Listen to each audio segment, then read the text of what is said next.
Sexo à grega e de fino trato. As mulheres gregas eram mantidas confinadas em suas casas pelos maridos. Não podiam ir desacompanhadas a lugares públicos nem participar da vida cívica. Os homens as sujeitavam a isso para poder garantir a procedência da sua prole, que os filhos eram de fato seus, eles temiam ser traídos. Mas eles não se furtavam aí da boa companhia feminina, né? E também ainda masculina, em Atenas, por exemplo. Para isso recorriam a um tipo independente de mulher verdadeiramente donas do seu próprio nariz, que eram as hetairas. As hetairas, ou as companheiras, elas pertenciam à mais elevada classe de cortesãs, de prostitutas da Grécia Antiga. Eram educadas, cultas, muitas delas ricas e extremamente livres para os padrões da época e do lugar. Além de sexo, elas ofereciam companhia, conversa de alto nível, música, amizade aos homens. A mulher por trás do grande homem, né? Uma das mais famosas hetairas foi, sem dúvida, Aspásia de Mileto. Nasceu em 440, morreu não sabe quando. Ela foi companheira de Péricles. Péricles viveu de 495 a 429 a.C. O homem que foi ele quem reconstruiu Atenas depois de a cidade ter sido destruída pelos persas em 480 a.C. Consta que ela participava de banquetes com autoridades e oficiais atenienses e também com estrangeiros, algo absolutamente incomum para a época. Além disso, Aspásia chegava mesmo a influir nas decisões políticas do Péricles. Era muito valorizada, né? Outra etária que passou também para a história e muito valorizada foi Laís. Ela viveu em Atenas no século IV a.C. e parece ter sido companheiro do filósofo Aristipo de Cirene, que viveu de 435 a 356 a.C. Dizem que o famoso orador procurou pelo serviço de Laís, mas quando soube o preço mudou de ideia. 10.000 dracmas. Uma verdadeira fortuna na época, né? Então, evocando piedade. O orador Hipérides, tido como anticonvencional, ele ganhou a defesa de um processo contra a cortesã, a prostituta Frinéia, ao desnudar seus seios perante os juízes.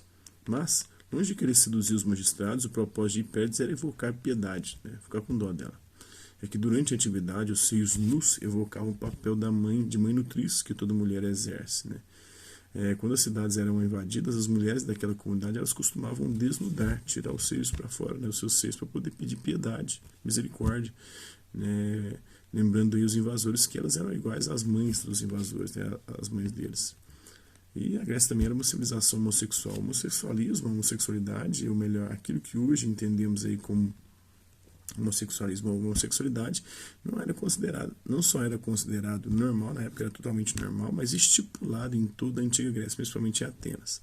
Fazia parte da educação do menino grego ser adotado aí por um homem mais velho. Era pedofilia, inclusive, né? Um protetor, um preceptor, um marido, um rapsodo. Logo após ele atingir a puberdade, uns 12 anos ali já era pego, né? Esse mentor iniciava o rapaz, chamado de Efebo, entre outras coisas também no sexo, iniciava ele dava aula esse preceptor aí de mitologia, filosofia, política, ética, ginástica. Ginástica vem do grego gimnos, quer dizer nu, então eles faziam atividade física pelados, nus. As próprias Olimpíadas gregas, os atletas eles competiam nus, pelados também, né?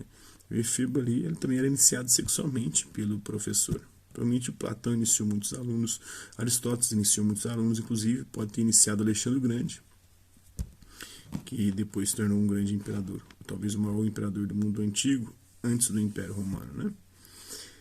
Então Aristóteles foi preceptor do Alexandre o Grande, e o Platão foi mestre de Aristóteles, não sei se iniciou Aristóteles, né, sexualmente. Os gregos também acreditavam aí que os laços homossexuais eles tinham um grande valor militar, uma vez aí que transformavam os soldados em amantes, né? Quando os homens se relacionavam, eles viravam amante do outro, então sendo amantes, eles estavam prontos a atos de bravura em defesa dos seus pares. Foi o que aconteceu, por exemplo, com Aquiles, né, com o seu amado, que foi morto na guerra de Troia. Ele que tinha abandonado a guerra, ele volta por conta do Patroclo, que era o jovem pelo qual ele era apaixonado. Ele pega a mulher, mas tinha também o seu amante, o Patroclo, que em algumas obras ele é retratado como amigo, mas na verdade era amante, né, os dois se pegavam.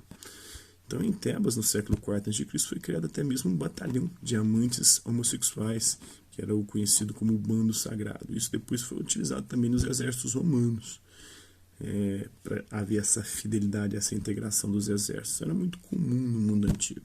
Então, gostou do conteúdo? Então, curta, comente, compartilhe e salve para poder assistir novamente numa outra oportunidade. Hasta la vista, babies, e até a próxima.